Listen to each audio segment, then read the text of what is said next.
Information please. ઉત્તર પશ્ચિમ અમેરિકાનું એક રાજ્ય. એમાં એક નાનકડા શહેરમાં પોલ નામનો એક 6 વર્ષનો બાળક પોતાના ઘરમાં એકલો હતો. પોતાની લાકડાના રમકડા બનાવવાની પેટીમાંથી ઓજારો લઈ નાનકડું ઘર બનાવવા નથી રહ્યો હતો. ખૂબ જ રસથી કામ કરતાં કરતાં અચાનક જ એનાથી ખીલીના બદલે પોતાના જ અંગૂઠા પર હથોડી મરાઈ ગઈ.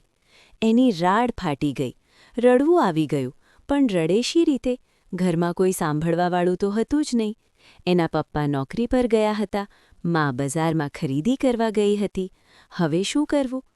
અચાનક એને યાદ આવ્યું કે કોઈ પણ માહિતી માટે એના પપ્પા ટેલિફોનનું રિસીવર ઉપાડીને ઇન્ફોર્મેશન પ્લીઝ એમ પૂછતા અને સામેથી જવાબ મળે પછી પોતાની જોઈતી માહિતી અંગે પૂછતાછ કરી લેતા.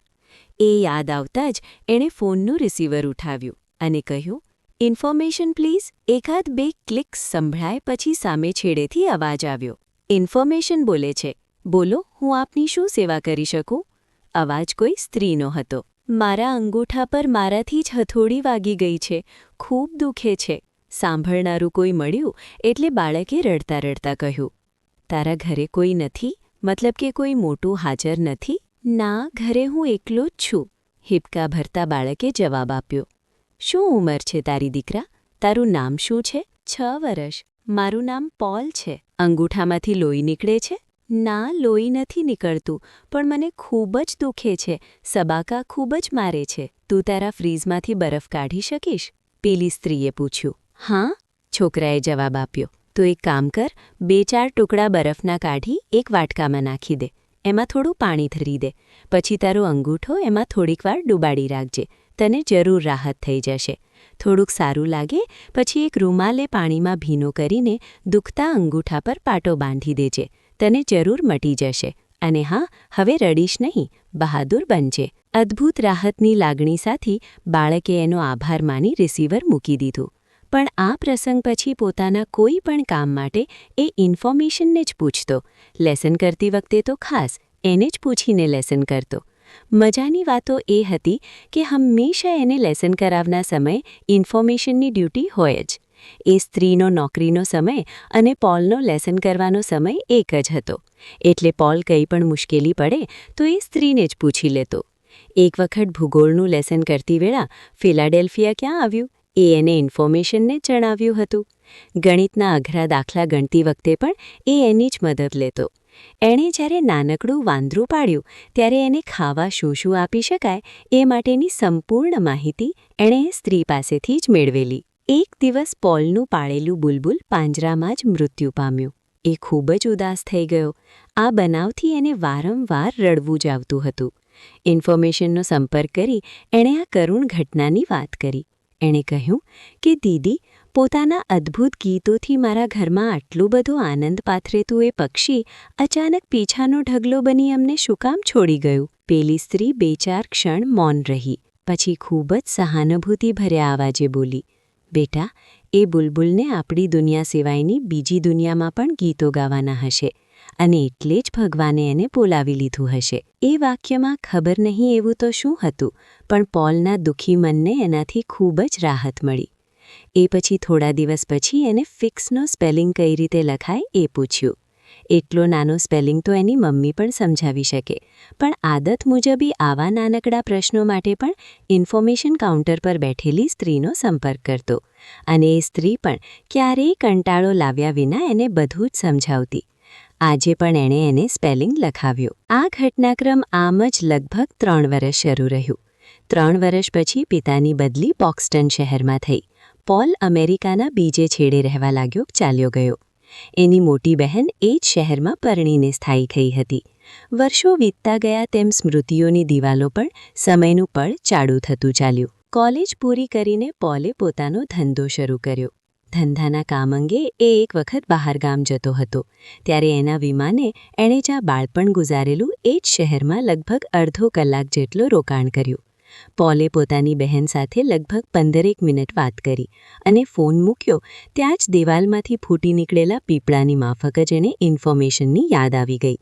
આટલા વર્ષો પછી સીધો ફોન ઉપાડવાથી ઇન્ફોર્મેશનને જ લાગે તેવું નહોતું રહ્યું, એટલે એણે લોકલ ફોન ડિરેક્ટરીમાંથી ઇન્ફોર્મેશનનો નંબર મેળવ્યો. પછી ધડકતા હૈયે બોલ્યો, ઇન્ફોર્મેશન પ્લીઝ. યુવાન થવાના કારણે પોલનો અવાજ બિલકુલ બદલાઈ ગયો હતો, પણ સામે છેડેથી એનો એ જ મીઠો અને પ્રેમાળ અવાજ સંભળાયો.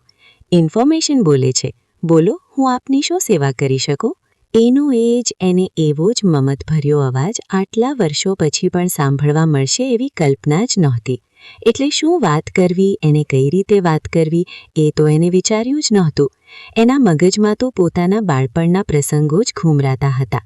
કંઈ યાદ ન આવતા એની લાગતું જ પૂછી નાખ્યું, તમે મને ફિક્સ કઈ રીતે લખવું તે સ્પેલિંગ સમજાવશો? સામે છેડે થોડીવાર શાંતિ છવાઈ ગઈ. પછી એ જ લાગણીભર્યા અવાજ સંભળાયો, પોલ. હથોડી વાગેલો એ અંગૂઠો રૂઝાઈ ગયો કે હજુ દુખે છે? પોલના આનંદનો કોઈ પાર ન રહ્યો. એની આંખમાં આંસુ આવી ગયા. એ બોલ્યો, દીદી, તમે આજે એવી રીતે મળી જશો એ હું માની જ નથી શકતો. હું હવે મોટો બિઝનેસમેન બની ગયો છું, પણ તમને આજે મારે એક વાત કરવી છે. એટલું કહીએ 2 ક્ષણ અટક્યો. પછી છાતીમાં ભરાયેલો ડુમ્માને જેમ તેમ ખસેડીને એ બોલ્યો, દીદી, તમે મારા માટે એ વખતે શું હતા એ તમને ખબર છે? તમે એક બાળકના સુખ દુઃખના સાથી હતા. મારે મા બાપ તો હતા, પણ પોતાના કામમાં જ વ્યસ્ત. મારા મા બાપ પાસે તો મારા માટે સમય જ હતો જ નહીં. એ વખતે મારા મા અને બાપ બંને તમે જ હતા. તમે મને ક્યારેય વાત કરવાની ના પાડી નથી. જો એવું કહું તો પણ એને અતિશયોક્તિ ન માનતા કે તમે મારા બાળપણનું સર્વસ્વ હતા. ડૂમો ફરીથી ભરાઈ આવ્યો. પોલ આગળ બોલી ન શક્યો. 2 ક્ષણ બંને છેડે શાંતિ છવાયેલી રહી. લાગતું હતું કે બંને છેડે આંસુ રોકવાનો જ પ્રયાસ થઈ રહ્યો હતો. ત્યારબાદ એ સ્ત્રીએ કહ્યું, પોલ, આજે મારે પણ તને કહેવું છે કે તું મારા માટે શું હતો એ તને ખબર છે ખરી? હું સાવ એકાકી જીવન જીવતી હતી. મારે પતિ કે બાળકો કોઈ જ નહોતું. તારો ફોન આવે અને હું જ તારી સાથે વાત કરી શકું એ માટે હું હંમેશા સાંજની ડ્યુટી જ પસંદ કરતી. તને અભ્યાસમાં મદદરૂપ થઈ શકું એ માટે તારા જે તે ધોરણના પુસ્તકો ખરીદીને હું રોજ રાત્રે એનો અભ્યાસ કરતી. તારી સ્કૂલમાં જે ચાલવાનું હોય તે હું અગાઉથી જ તૈયારી કરી રાખતી. તારો અવાજ મને રોજ 1 દિવસ વધારે જીવતા રહેવાની હિંમત આપતો. મારી નોકરી ન હોત ત્યારે હું કોઈકને બદલે નોકરી કરતી. હું ભાંગી પડીને આપઘાત કરવાનો વિચાર કરતી હતી. એવે વખતે મને જીવતા રહેવાની પ્રેરણા તે જ આપેલી. થોડીવાર અટકીને એ બોલી, પોલ બેટા, તારી પાસે સમય હોય તો મને મળીશ? તને મળવા હું વર્ષોથી તડપું છું, અને તું ફરી કોઈ દિવસ મળીશ એ આશાથી જ જીવું છું. દીદી, પોલ માંડ બોલી શક્યો. મારું પ્લેન હવે 5-10 મિનિટમાં જ ઉપડશે. 1.5 મહિના પછી હું પાછો આવીશ. તમે જે અનુભવી રહ્યા છો એવી લાગણી હું પણ અનુભવી રહ્યો છું. મારે પણ તમને મળવું છે. તમને હું ખાતરી આપું છું કે હું પાછો આવીશ ત્યારે મારી ટિકિટ જ એવી રીતે લઈશ કે તમારી સાથે એકાદ દિવસ ગાળી શકાય. ત્યારે પછી રડતા રડતા જ બંનેએ એકબીજાને બાય બાય કહ્યું. ફોન મૂકતા પહેલાં એ સ્ત્રીએ જણાવ્યું કે પોતાનું નામ શૈલી છે અને ભવિષ્યમાં સંપર્ક માટે એ નામથી જ પૂછતાછ કરવી. 1.5ની બદલે પોલ પૂરા 3 મહિના પછી આવી શક્યો. વિમાનમાંથી ઉતરીને તરત જ ત્યાંના જાહેર ટેલિફોન પરથી જેણે ફોન કર્યો. Information please. એટલું બોલીએ ધડકતા હૈયે ઊભો રહ્યો. ઇન્ફોર્મેશન બોલે છે. બોલો, હું આપની શું સેવા કરી શકું? સામે છેડેથી એક મૃદુ અવાજ આવ્યો, પણ એ સેલીનો નહોતો. સેલીના આપશો પ્લીઝ? સેલી નહીં મળ્યાના થોડા વિષાદાત સાથે પોલે કહ્યું, તમે એના મિત્ર છો? હા, ખૂબ જૂનો મિત્ર, પોલે જવાબ આપ્યો. તમને જણાવતા મને અનહદ દુઃખ થાય છે, પરંતુ મારી જાણ તો કરવી જ જોઈએ. કેન્સરના કારણે લગભગ 1.5 મહિનાથી રજા પર રહેલી શૈલીનું ગયા અઠવાડિયે મૃત્યુ થયું છે. માફ કરશો. પોલ માથે જાણે વીજળી પડી. ઓહ નો કહેતા એનાથી ધ્રુસકો મુકાઈ ગયો. જે સ્ત્રી પોતાના બાળપણની દુનિયામાં સર્વસ્વ હતી અને એક વાર પણ ન મળી શક્યું એ વાત એને અત્યંત પીડા આપી રહી હતી. અરે સાંભળો, સામે છેડે રહેલી સ્ત્રીએ કદાચ પોલના રડવાનો અવાજ સાંભળી લીધો હતો. સેલી માટે રડવાવાળું આ દુનિયામાં બીજું કોઈ સગું તો હતું નહીં, અને પોલ વિશે એને સેલી પાસેથી ઘણી વાતો સાંભળી હતી. એટલે એણે પૂછી જ લીધું, તમે ક્યાંય મિસ્ટર પોલ તો નથી ને? હા, હું પોલ જ બોલું છું. સેલીએ મારા વિશે તમને કંઈ કહ્યું હતું? પોલને નવાઈ લાગી. સેલીએ તમારા માટે એક સંદેશો મૂકેલો છે. સેલીએ કહેલું કે તમે આવો ત્યાં સુધી કદાચ એ જીવતી ન પણ રહે તો મારે આ સંદેશો તમને આપવો. તમને રડતા સાંભળ્યા એટલે હું ઓળખી ગઈ. સેલી કહેતી હતી કે એના મૃત્યુથી તમને ખૂબ જ દુઃખ થશે. સંદેશો શું છે? સેલીએ શું લખ્યું હશે એ સાંભળવાની અધીરાઈ થઈ આવી હતી. સેલીએ લખ્યું છે કે પોલને કહેજો કે રડે નહીં, જરાય દુઃખી પણ ન થાય. આ એક જ દુનિયા નથી. બીજી દુનિયામાં પણ ગીતો ગાવાના હોય તો ભગવાન બોલાવી લેતા હોય છે. અને આ સંદેશો પોલ જરૂર સમજી જશે. સંદેશો પૂરી કરીને એ સ્ત્રી શાંત થઈ ગઈ. એનો આભાર માની લે પોલ ફોન મૂકી દીધો. એ સંદેશાનો અર્થ પોલ બરાબર સમજી ગયો હતો. અતિ ખિન્નતા ભાવો વચ્ચે શીતલ ચંદનના લેપ જેવી ઠંડક એના હૃદયે અનુભવી.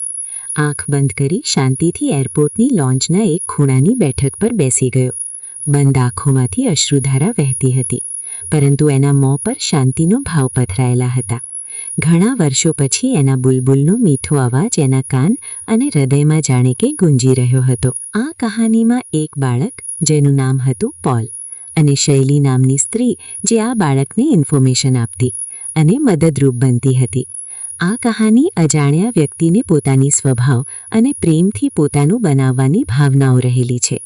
આ કહાની તમને ગમી હોય તો લાઈક કરો, સબસ્ક્રાઇબ કરો અને આવી નવી કહાનીઓ જોવા માટે મારી ચેનલને જોતા રહો. આભાર.